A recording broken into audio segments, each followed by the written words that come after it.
Hello, and welcome back to Let's Play Game Books. Today's book, Space and Beyond, by R.A. Montgomery. This is an infamous choose-your-own-adventure book. R.A. Montgomery's style of writing choose-your-own-adventure books was characterized as having lots and lots of disparate storylines and lots of endings, but as a result of all those endings struggling for space within one book, you have a lot of storylines that don't necessarily go anywhere. And this book in particular is infamous for being the most frustrating, confusing, and just outright weird book that R.A. Montgomery ever wrote.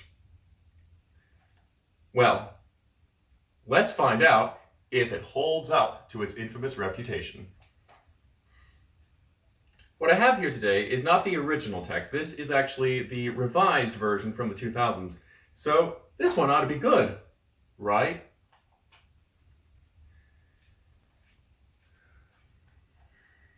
You are born on a spaceship traveling between galaxies on a dangerous research mission. The crew of the spaceship includes people from 5 different galaxies. Your parents are not from the same galaxy, but both have features common to those found on the planet Earth in the Milky Way galaxy. Because you have been born in deep space, you must choose the galaxy and planet of your citizenship. The spaceship is traveling at 62 times the speed of light, so you reach the Earth age of 18 years old in just 3 days and 2 hours. Now you must choose the planet Kenda in the galaxy of Pintum or the planet Croyd in the galaxy of S.O.S. In the original book, the planets' names were Phonon and Zermacroyd, if I remember correctly. The mission commander demands your decision. Turn to the next page. Kenda is 3 times the size of the planet Earth. The star that provides some of its life-giving force is huge but ancient. There is fear that it is losing its force. Kenda has a history filled with trouble. Croyd is in the galaxy S.O.S, far distant from the Milky Way galaxy. This galaxy has black holes and supernova stars. It has always been regarded as an uncertain region by observers and spacecraft crews. It is a difficult area, and the black holes are uncharted and dangerous. Reports from previous space probes say that Croyd has had a dim and troubled past. The reports also prophesy a bright and exciting future. If you choose Kenda as your birth planet, go on to the next page. If, on the other hand, Croyd attracts you, throw your luck to page 4. Well, they kind of gave me a lot of reasons why not to go to Kenda, so I think we're going to go to Croyd this time around. Croyd! What a name! You can't resist this planet and its unknown past. When the mission commander mentioned the hope for a bright future, you decided that you must go there. It turns out that it is the home of your mother. She embraces you, wishes you luck, and gives you a small metal object on a chain. Perhaps this will help you. Just as you are about to go for your final briefing, a young member of the flight crew rushes up and says, "Let me go with you. You'll need my help." You don't know him well, but you have always found him warm and helpful. His name is Murma. His broad smile makes you feel happy about the adventures that lie ahead. Of course he can come. The head of research warns you about Sunpo, a giant star 12 times the size of Earth's sun. Symthia is in its path, and its enormous gravitational pull could be dangerous. The head of research also cautions you about the black holes and supernovas. He tells you that if you want to delay your departure and go through the Space Academy, it may make your chances of success much better. If you delay departure to study at the Space Academy, turn to page 8. If you dash off to Croyd, turn to page 9. Let's dash off to Croyd. Yeah, who wastes time studying at the Space Academy? You want to be on your way. Even though it might be a rash decision, you and your new companion, Murma, climb aboard the space pod. You enter the proper numbers on the flight panel and you launch into space. Murma, check the stabilizers. We seem to be spinning a bit. Okay, will do. Just then you realize from the computer screen that your flight path is close to a black hole. The danger is that once near the gravitational field of the black hole, you will never escape. Murma helps you check the data input to the navigation system. To your dismay, you realize that instead of punching in the figures 4800, you actually put in 4008, and your path is now locked into the black hole. Murma stares at you in horror as the pod continues to move toward the massive black hole. People who have been trapped by black holes have never returned. And we get this very strange picture to go with it. I'm not sure exactly what that's about. If you turn on full power in hopes of breaking through the gravity field and landing on the black hole, turn to page 24. If you put up the energy repulsion shields to try and escape the black hole, turn to page 22. Neither one sounds like a very good option, so let's flip it. I guess we'll try and land on the black hole.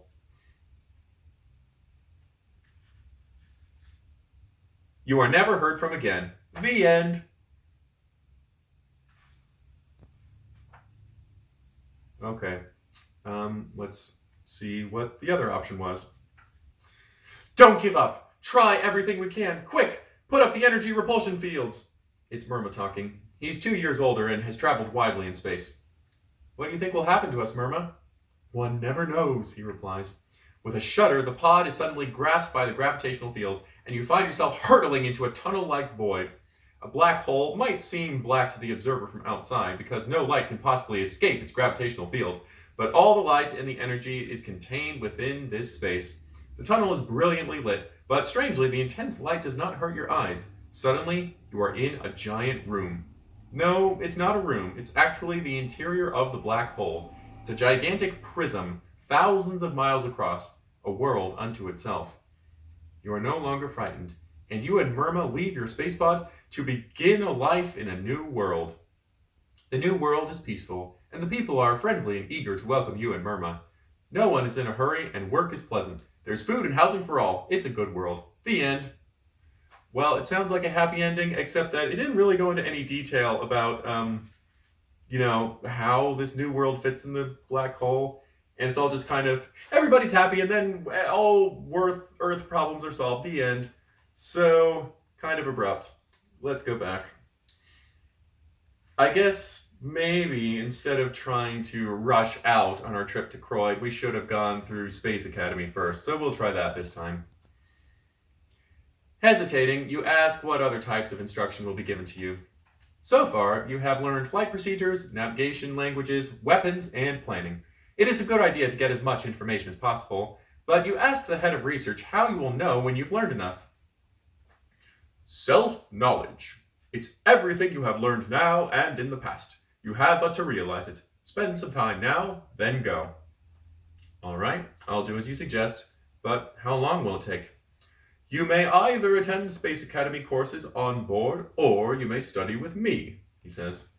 If you decide to attend the Space Academy, turn to page 19. If you choose to explore the knowledge within yourself, turn to page 20. Oh, landed on its side because it's right in the crack of the cushion. Okay, I'm just going to choose to attend the Space Academy. School can be boring, but then it might be just the thing for the flight.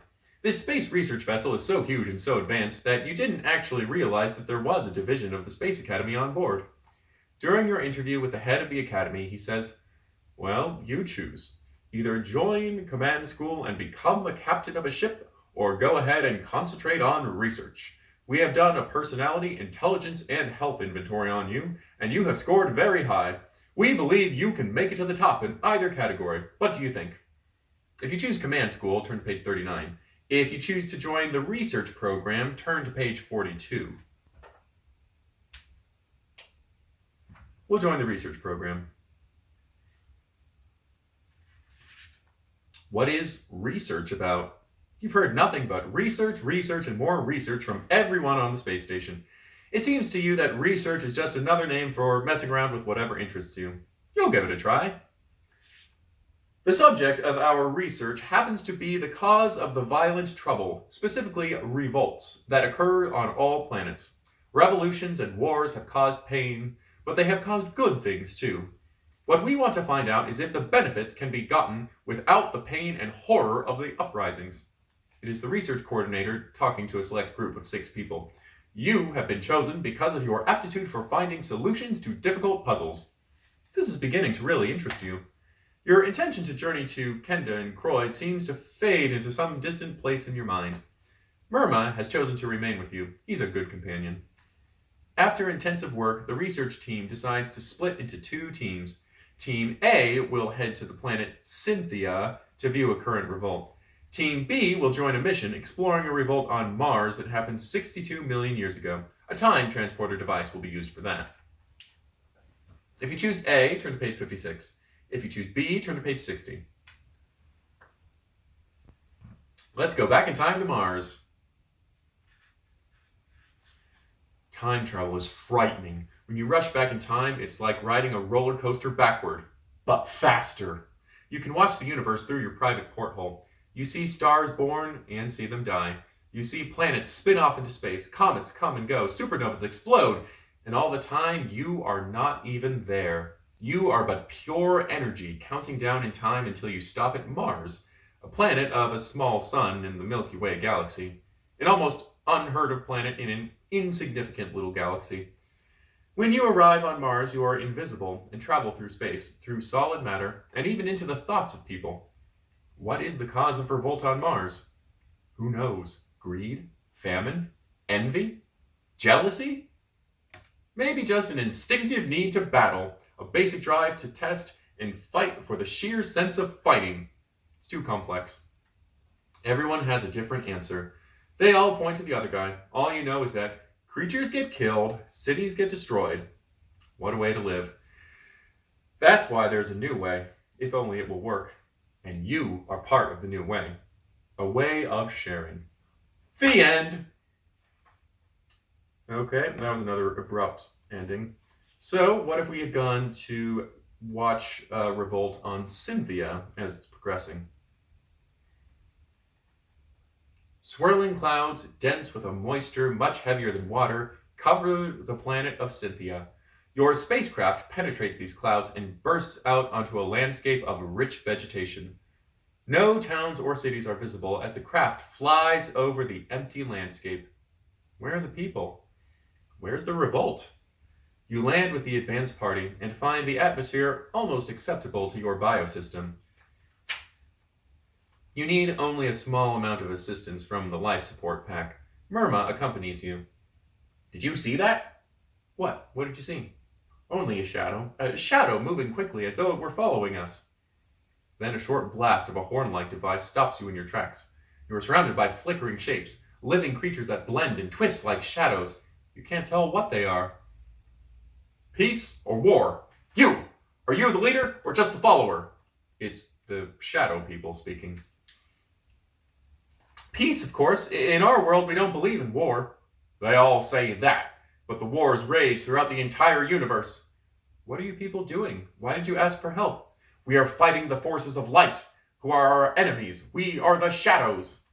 You don't know whether to believe them or not, but there's no choice. You must go with them.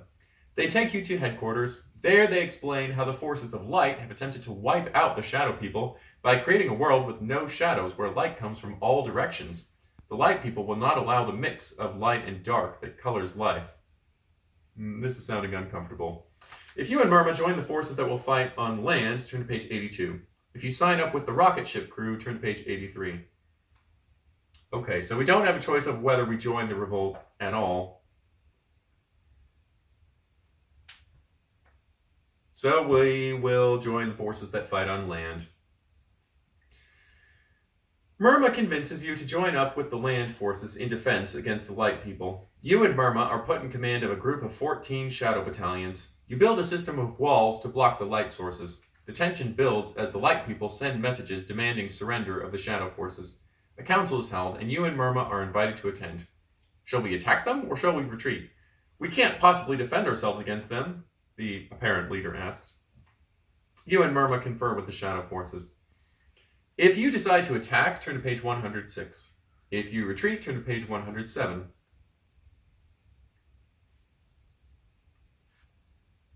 Let us retreat. Retreat is not always a bad thing. To fight now would only create further destruction. Enough damage has been done. Level off, give way. Let the other side realize what has been happening too. As you retreat, the enemy seems to let up in amazement. The smoke clears. The noise stops. They retreat also. There is no more fighting. The end. Well, that's good. We managed to, I guess, stop this war on Symthia. But it just ends right there. So we don't get to go back to the academy and tell them what we learned, and we definitely don't get to go to Croyd. So let's go back. What if we had attacked instead?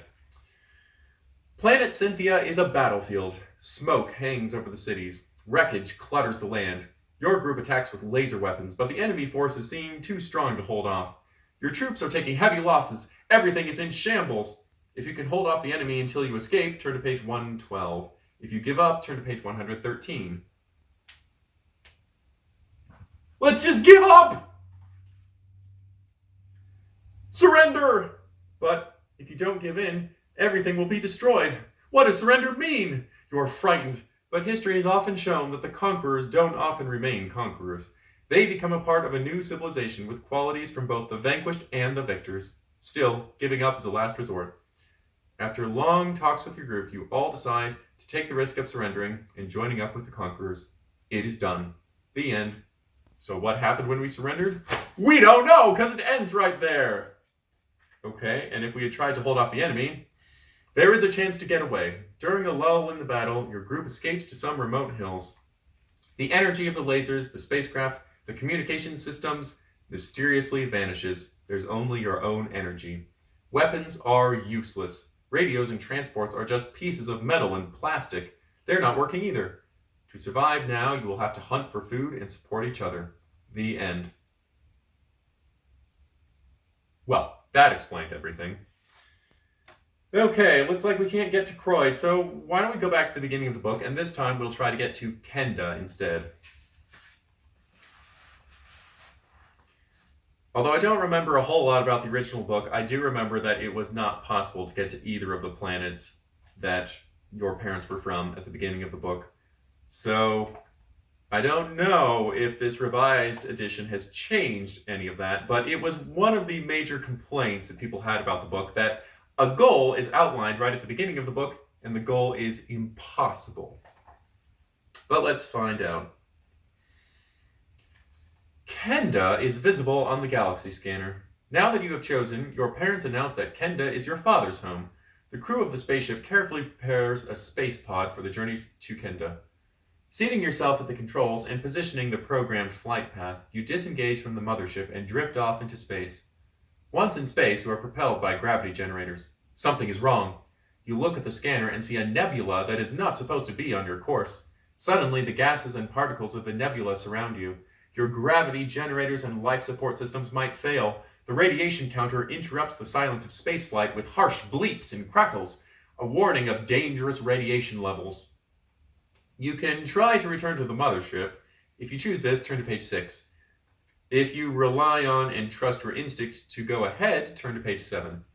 Well, if we go back, we definitely aren't going to make it to Kenda, so let's keep going. Heavy meteor showers interfere with your complex navigation system. The interference is so intense that all communication systems fail. You hurtle through space, looking out through the portholes, amazed at the sights about you. But your space pod begins to tumble, and the world spins in a maze of colors and shapes. Your speed is so great that you should get through the shower soon. Perhaps even soon enough to correct the navigational problems. On the other hand, maybe it is dangerous to rely on chance to get you out of this fix. Wouldn't it be better and safer to radio for help? The laser radio will probably get through. If you wait and hope to get through the shower, turn to page 15. If you decide to radio for help, turn to page 17.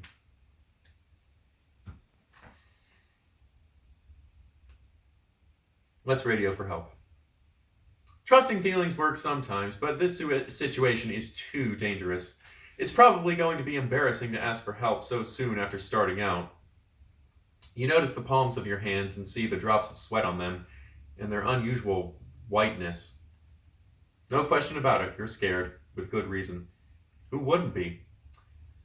Spacepod, transgalactic mission to planet Kenda, interrupted by meteor shower. System now 3/4 inoperative. Coordinate Z2380 F9212 X2922. Time reference, outer zone 2L. Request immediate aid. Repeat, request immediate aid.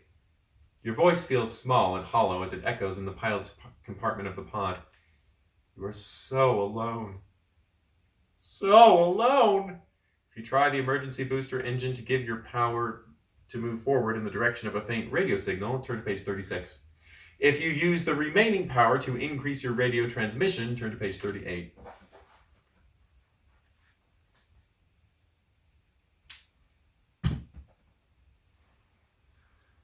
We'll do the first one, whatever that really long direction was. What luck! You're suddenly drawn by a tractor beam into the receiving bay of a giant mobile research station, RS-3UGB. It is under command of the universe governing body, and you are warmly welcomed by all aboard. They immediately repair your spacecraft. One of them speaks.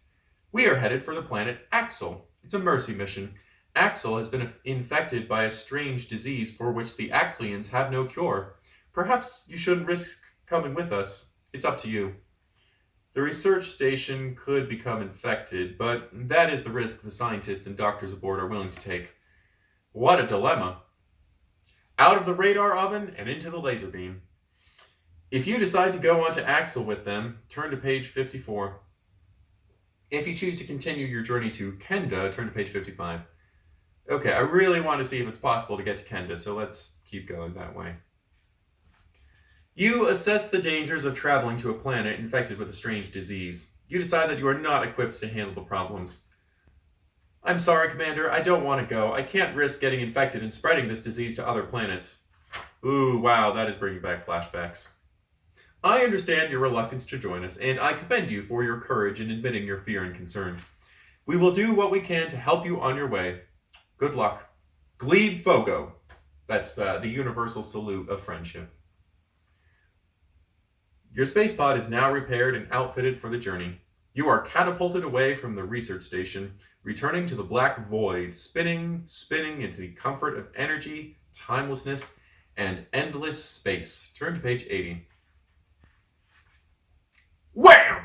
You are in the middle of laser beam shots. Your optical scanner shows 11 spacecraft. 4 bear the design of Lodzot, and 6 have the look of Marley about them. The 11th ship seems to be a universe governing body police craft. Whammo! The laser beam hits the universe governing body police ship. It explodes into a brilliant, bright, shining pattern. But one of the Lodzot ships breaks off to investigate you. Come to a complete stop. Deactivate laser cannon. Identify yourself. It is the Lodzot ship commander. Okay, keep your hat on. I'm friendly. It's you speaking. Friendship comes in many forms. We have heard those words before. Will you join us against our enemy? If you don't join them in their fight, you are vaporized and it is the end. But if you join them, turn to page 77. Aha, so it gives us a choice that isn't a choice at all. Let's go to page 77. So you join them. But you feel forced into conflict that apparently has no meaning. They can't tell you why they're fighting. They were ordered to, so they do it. It makes no sense. The other ships have created a defensive formation and send out a radio call for a truce. You offer to be the negotiator. There's a mumbled conversation between spaceship captains, and then they say, "Tell us why we should negotiate." "What's the use in fighting? You'll all get killed. No one wins." "We'll talk it over," says the Lodzot commander. If you make a run for it, turn to page 104. If you stay on as negotiator, turn to page 105.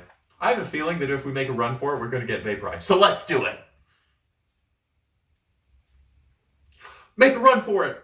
It's foolish to stay in the middle of this fight. Who cares what they're fighting about? You push the maximum acceleration button and leave the area. Laser cannon shots follow your path, but the computer-directed evasion tactics enable you to escape. Finally, you are back alone in space. So I was wrong. The end. Oh, we escaped, but we got absolutely nowhere. Well, that was great. And if we'd made the other option and had tried to negotiate a truce, no one really wants to fight. Too many have been killed already. You negotiate a peace between the opposing forces. They are all that's left of a great armada of spaceships who have been fighting for more than 3,000 galactic years. They are the last survivors. They've even forgotten the original cause of the war. The end. Well, it's a good thing that we managed to negotiate a peace. But it's a little odd. So as you can see with this book, you have a clear goal, but you cannot reach the goal. Instead, you just stumble into another story, and maybe you solve it, or maybe you die. But regardless, the ending is pretty abrupt in each case. Well, let's try one more time. This time, we'll try to get to Kenda, but instead of trying to keep going to Kenda, we're going to go back to the mothership. Page 6. Returning to the mothership should be easy. You hit the navigation button and push the reverse command switch. But just at that moment, the lightning in the pod returns to the flashing green-yellow warning color, and all systems stop. Swirling gas and dust particles bathe the pod. You frantically hit restart buttons, but nothing happens. As suddenly as the gas came, it leaves. The warning lights turn off. The control panel blinks with energy, and the navigation control systems say, "Go." The automatic S.O.S signal turns off, and you sit, exhausted, in front of the controls. If you decide to wait for help from the S.O.S call, and then return to the mothership, turn to page 12. If you decide to go on now that the mysterious nebula has finished, turn to page 14. Let's keep going since the nebula's gone. Your energy indicator has faded from full energy red light to 1/4 level blue-green light. Computer analysis warns you that all life support systems will stop in 3 hours and 16 minutes. There has been no response to your S.O.S. Through your radar scan, you realize that even if help does come, it will probably not reach you before all life support systems fail. You desperately wish that there were someone in the pod to share this with, but you are all alone. You have decided to use what remaining energy there is to follow a light island message beaming from a black hole. Black holes in space are there because the mass of the star is so great that nothing can escape its gravity field. No light, no heat, no radio waves. Yet mysteriously, a light island, a phenomenon talked about and recorded by a rare group of intergalactic pilots, is clearly indicated coming from the region of a black hole. Some say that it is telepathic communication, or T-Web. You must do something. You feel that the choices are either go toward the black hole in the light island, or drift in helplessness waiting for a chance rescue ship. Okay, if we choose the light island, turn to page 32. If we choose to drift, turn to page 33. Let's go for the light island.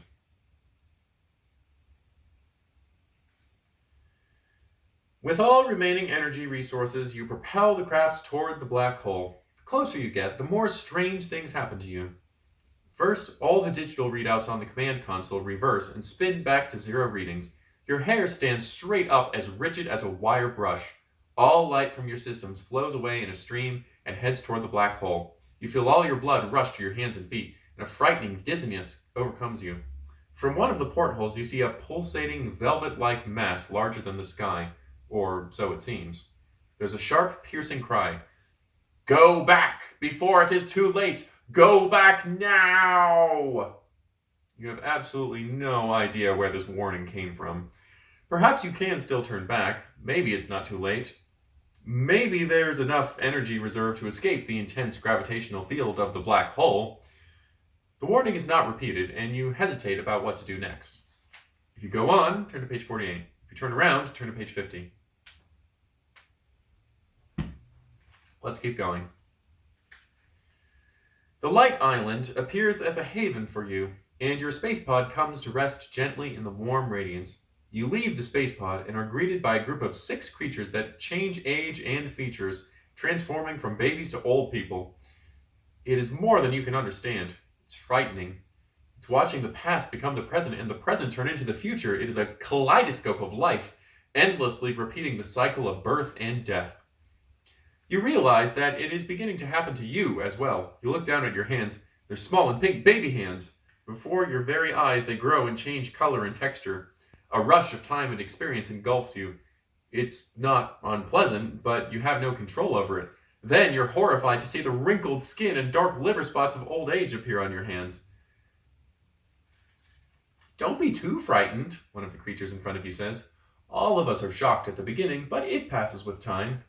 "What do you mean it passes with time?" you shout. They laugh, but not unkindly, and you calm down. "Look here, you must accept the fact that you now belong either to the past or the future.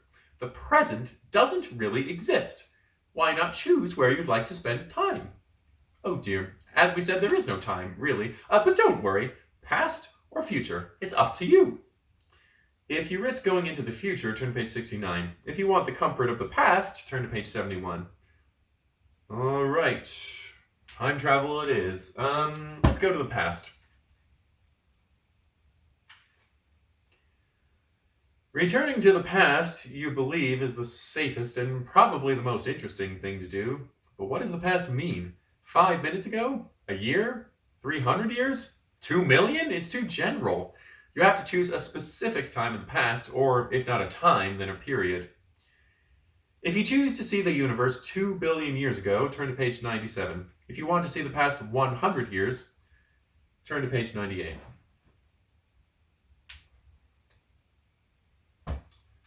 Let's look at the past 100 years. Okay, if you're going to see only the past 100 years, where do you want to see them? On Earth? That's a funny choice. Why not somewhere else? You just want to see Earth? It's up to you, so let's go. How Earth looked over the last 100 years.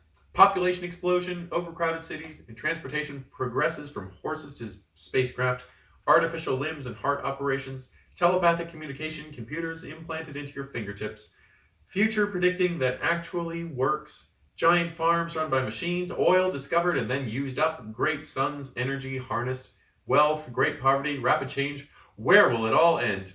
If you choose to watch the future, turn to page 124. If you want to go elsewhere, turn to page 125. The future of life on Earth is almost too much to think about. Anything could happen. You give it a try. Selecting the future in 50 years, you find yourself with a group of about 60 people, all young, all healthy looking. They tell you that you are in a select group that is about to leave on a mission to find another planet to live on. Earth has become overcrowded, badly polluted, worn out, and dangerous. Wars, famine, and disease have made it unlivable. You don't really believe them, but they seem serious. Look! One of them shouts just as a large spacecraft arrives. You all get aboard and accelerate into space. It's all too familiar to you. This is the way you started, on a spaceship going between galaxies. It's starting all over again. Will the adventure never end? The end. Well, that adventure ended, just not very satisfyingly. Okay, let's give this one more try of trying to get to Kenda. This time, we will wait, after we send out the S.O.S, we'll wait for help to come. An S.O.S sent in space is a risky thing. There's no telling who's out there listening and observing. You wait with hope and a good measure of fear. Then you see it. First a speck on the screen moving in a sideways fashion. It jumps into focus. It resembles an amoeba, but it has lights, portholes, and markings of an unknown sort. Abruptly, the spacecraft, or whatever it is, halts close to you. In space, alien beings are not uncommon. You are alien to the beings in this craft jiggling outside your space pod. What should you assume? Are they hostile, or are they life forms knowing neither hostility nor friendship? There isn't much time. They're signaling for you to join them. You must decide whether to fight and hope you can drive them off, or whether you should just go quietly and peacefully with them. Here they come. It's hard to tell whether it's one or many. They seem to be all mixed together. If you decide to go willingly, turn to page 25. If you decide to fight, turn to page 28. Well, it's possible that these aliens are just trying to answer the S.O.S call, so I'm going to go willingly. You don't know what these creatures are, and you realize your defensive weapons might not work. It seems reasonable to meet them in an open and unarmed manner. They suddenly appear inside your own craft. You have heard of pure energy passing through solid matter and then reforming into its original shape.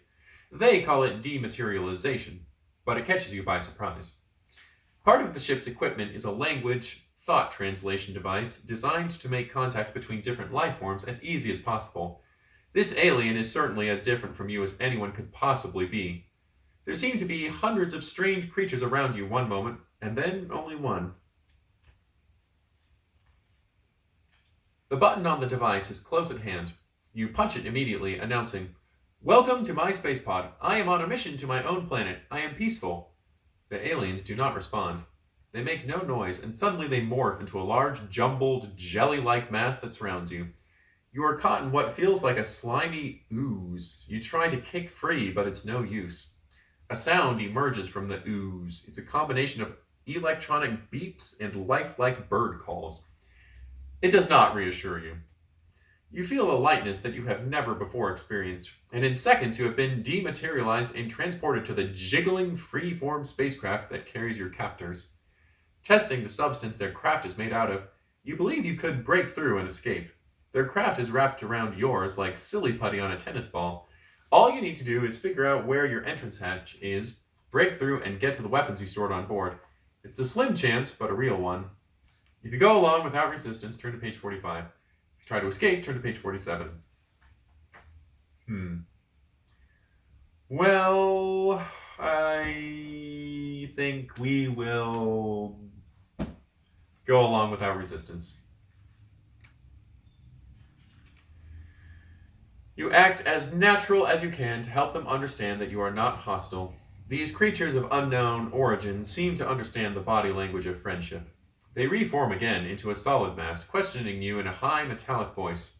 It reminds you of early tapes that had been found in the Space Museum of an old civilization on an unnamed planet. There's the same tinkling sound.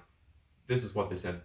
We are half object, half life form. Where we come from, the line between living and non-living things is not clear. We need a creature like you to aid us in our transgalactic search for a new planet. Our planet is in grave danger of molecular reorganization. We fear it will soon disintegrate. Our inability to remain in one way of being, object or life form, makes it necessary to join with a totally living creature. You have a choice. Help us in our search, or be cast adrift in the galaxy. If you decide to join them in their search for help, turn to page 67. If you refuse to go with them, turn to page 70. Well, refusal is probably just gonna get us killed. So let's do it. No, you don't want any part of these weirdos. Go ahead, cast adrift. You prefer to be on your own. But when they cast you adrift, they shout, "A curse on you. You have little faith and little regard for others." Curses are dangerous and evil things. How do you rid yourself of this curse? If you seek revenge to destroy the cause of the curse, turn to page 91. If you pay no attention to the words, turn to page 94. Let's get revenge. Space is enormous, and thoughts of revenge fade. So we try to do it, and then, just get over it. Okay. By sheer luck, you intersect a course set by a band of other spacecraft that are renegades from Earth. ACXR, X321, Mauen, and 0000. Communications with them are not difficult. It is not clear whether these renegades are actually space pirates or just adventurous wanderers. After many hours of talk explaining what happened to you, your new friends propose one of two missions. If you form a battle group with them and search for the ship and its creatures that caused you trouble, turn page 110. If you forget the past and forge ahead with them as space adventurers, read pirates if you wish, turn to page 111. Well, they are kind of trying to stop me from getting revenge, so we gotta get revenge first. Let's form a battle group, and then we'll become pirates. Your group of spacecraft goes into Fingers 4 formation. Fingers 4 formation. You accelerate to maximum speed, searching the immediate galactic space for the odd spacecraft and its inhabitants. The scanning devices of all ships are tuned to the wrong frequency. You realize that these creatures will not give off life-type response signals, nor will their craft respond in the normal fashion to radar probes. The craft is a soft, gelatinous mass capable of absorbing the energy of the radar probe and storing that energy for its own use. Any radar probe will not bounce back to your screens. It will simply be lost. Then you see it, just by the luck of your intuition. It lies directly ahead. The triangle battle group forms, slows, and concentrates its multiple power on the odd craft. With a gulping slurch, the strange ship erupts and dematerializes. Well done. You aren't really sure. The end. Okay, I guess that didn't accomplish anything. So, let's go be pirates instead. Forget them, brother. They have nothing we need. Revenge is a tiresome process. It's the space commander. She's speaking in a gentle tone. Well, what do we do now? You always need a plan. We're going on a search mission. You see, my new friend, we tend to find things we need on other planets. We simply take them whenever we can. We try and hurt no one, but there are risks. What? You're pirates? Do you think I'd ever join you in this madness? What about the universe governing body? There's a chuckle from several of the space pirates, but you can't tell whether they're laughing at you or just at the idea of the universe governing body. What a mess! What do you do now? You just don't know. Flip a coin and see what happens. Oh, wow. Well, as luck would have it, I already have a coin with me. And it came up tails. 122. What fun to be a pirate! It is a good life, and the treasure box on the spacecraft overflows with universe-governing body money. But then one day you intercept a radio broadcast. The universe-governing body announces that all currency and money are worthless and no longer needed or used. A new system for sharing food, clothing, and shelter that doesn't use money has been set in motion. As pirates, you are finished. There's nothing left to steal. The end. Okay, well, that didn't have anything to do with my trip to Kenda, but that was a pretty funny ending, actually. Let me just flip the coin again and see if I can get it to come up heads this time. Oh, tails again. There we go. Okay, now it came up heads, so let's see what the other option was. Pirates in all ages and places have taken whatever they could grab. It makes no difference whether they're pirating sailing ships or airplanes or spacecraft. Pirates live outside society. They must be banished. You and your group of pirates are surrounded by universe-governing body pursuit ships. You are deported to a distant and dim galaxy and guarded by universe troops. Your pirating days are over. The end.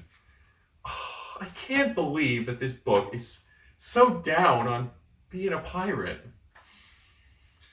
Because there's just no way to get a happy ending as a pirate. Oh, well. I wonder what would have happened if when those weird aliens cursed me, I had decided to just ignore it. Get away as fast as you can. Yuck, what a group. It's so comforting to be in command of your own ship again. In a moment of pure joy at your release from the alien creatures, you overprogram the velocity control, and with a swoosh, you accelerate beyond the VNE, velocity not to exceed, mark.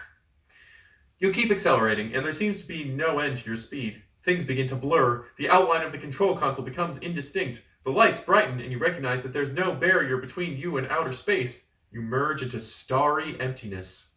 The end. My God, it's full of stars. Yeah, I think Montgomery must have been watching 2001: A Space Odyssey. All right. I've lost track of where we were. With those weird alien creatures, what would have happened if we had not tried to escape? Or if we had agreed to just go with them?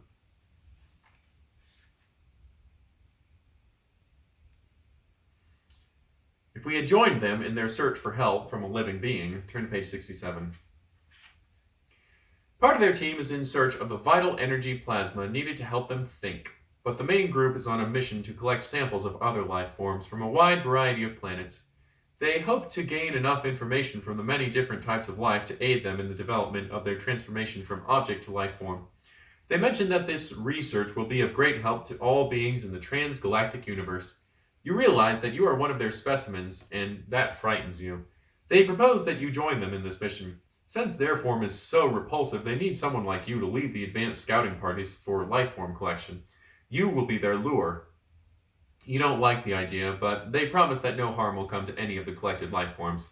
After study and evaluation, they will be returned to their original homes. What have you got to lose? You might as well go along. It could be interesting. They present you with two missions. The first is to travel to a planet with Earth-type creatures. The second is to penetrate a small diminishing star in the search for object life. If you choose the mission to an Earth-type planet, turn to page 89. Let's do that. We approach planet Oregon from a direction which keeps us in the shadow of its moon. Some call it Earth. We will land in an unpopulated area and proceed with specimen gathering. It is their minimum leader talking. The maximum leader has been ordered to return for very high, very important, very complicated, unknown negotiations back at their base. Maybe a minimum leader is a better thing. At any rate, down you go and make a landing in a sandy area covered with small bushes. Nobody and nothing here, you report. as the first one to step out of your craft. Proceed with gathering plan. It is the minimum leader speaking. Making your way into a small town, you are amazed at the life forms. They're like you, but they all talk too fast. They're in a feeding frenzy, putting round discs into their mouths. They're pouring brown liquid after the round discs. There's strange sound coming from brightly colored boxes. It's all very strange indeed. Everything is done quickly. You feel uncomfortable. Then an idea pops into your brain. Maybe I can escape. I look like them. Maybe I'll just join them and run away. You join a line to receive the discs and the brown fluid. Some of the fluid is orange or white. Yuck! It's a picture of people on Earth in what looks like a burger joint or fast food restaurant. If you continue your escape, turn to page 108. If not, turn to page 109. It's pretty curious that right after deciding to escape, I would then decide to not escape. So let's see what happens. Escape will just lead to recapture. You might as well just go along with the mission. With a cheap bravery born of the knowledge that nothing can hurt you on Earth, you capture what Earthlings call a politician, a very dangerous creature, a student, also very dangerous, and a government worker, unknown whether dangerous or not. They all look alike. Your mind scan computer says that they all think alike, basically. At least they all started out with the same opinions. Along the way, you stop to enjoy the view, but it is quickly covered up with thick gray smoke from millions of small boxes with discs that race along gray ribbons.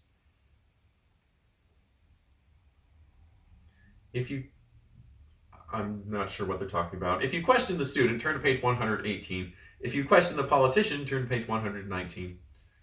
Let's question the student. Okay, student, tell me about yourself. What is a student anyway? The student is relaxed. At least he's out of school and he isn't really afraid of you. Well, I don't know. Being a student's like being a prisoner. Everyone's always telling you what to do, where to go, what not to say, and you always get yelled at. It's a bummer, man. You're shocked by what he says. After all, you enjoyed learning things. One of your favorite teachers said she was just passing on the secret knowledge of the ages. You believed her then, and you still do. What a gift to all, you ask. Isn't there anything good about being a student? Well, vacations, and you don't usually have to do much. You can get by. Are you dangerous? You ask. No, they only think so. We aren't. Suddenly, the student leaps up and grabs you by the arms. You're tied up. Now you are his prisoner. He says, see how you like it. I'm calling the authorities. He makes the call, and soon you're carried away by uniformed men. You will be the object of study for years to come. Your freedom is gone forever. The end. Well, that's interesting. What if we talk to the politician? A politician? What is that, you ask? The person hems and haws and begins to speak. A politician serves the people and helps them make the right choices. We are very, very, very important. Why, without us, there would be no problems. Without us, problems would not appear to be so large. We create more problems than we solve, and that is how we stay in office, because someone has to solve them. The politician begins to smile. He acts very friendly and says, hey, wait a minute. You're from another planet. We could become famous, you and I. Think of it. The whole world will want to see you and hear all about it. I'll be your manager. We'll make a bundle. You get out of there as fast as you can. You want no part of this freak show. But as you try to leave, he blocks the way and you are caught. You remain on Earth as a curiosity from outer space. The end. So that's interesting. If you try to capture anybody from Earth, you'll always end up getting captured. So what if we had tried to escape on Earth instead? Escape seems easy. You gag when you try to put one of the discs in the hole you have in your head. That's eating a hamburger. It feels funny and is covered with a yellow gummy layer, and on top of what's red ooze and small round green discs. Ugh, what strange food. You blend in with the others. They don't take much notice of you because they're so busy with themselves. The noise from the colored boxes is deafening to your sensing devices. You move off with a crowd of them. Imitating them, you crumple up paper and throw it around. What strange customs. Outside, you get in a big vehicle painted a dull green. Someone shouts at you. The vehicle starts up, and you are driven off to a large camp outside the town. It says on a big sign, "Welcome to the Army." You're not sure, but you think you've just joined a military group. If you choose to stay and find out what's going on, turn to page 117. You have one secret weapon left that you haven't used. If you choose to use it, turn to page 120. All right, let's see what that secret weapon is. You remember a secret weapon given to you before you left the research ship. I sure don't remember that. It's an intergalactic slow time weapon. When you operate it, all motion and action freezes in time. No one is hurt, and the simple release of the energy field restores motion. You activate the device and disarm all the people on both sides. Next, you program a future time leap to a place in time when peace is possible. It's weird wandering around with all these people looking like statues, but then suddenly they're alive again and wonder at the new world. They actually have forgotten the past and they can start again. The end. Well, that was weird. I guess that the protagonist of this book is really good at accomplishing world peace, but I'm not sure what that's about, and I don't know what any of that had to do with the weird alien things that sent us here. Okay, so if we had stayed and tried to figure out what was going on, wherever you go, people or creatures are fighting. They want more land or water or power or maybe just excitement. You become a natural leader because the forces you join are leaderless and tired of conflict. After listening to all the complaints, you offer to negotiate for peace. At your first negotiation with the hostile forces, you're captured and the war goes on. The end. So, as you can see with Space and Beyond, most of the endings are either you die, you get captured, or something really weird that doesn't make any sense happens. The end. Still, we did find a few kind of funny endings, mostly with the pirates. So I have to say that this is definitely not one of my favorite Choose Your Own Adventure books. This particular one has possibly been improved from the original, because I remember the original being really weird, but I don't remember it very specifically. So anyway, thanks for joining with me today, and I'll see you next time.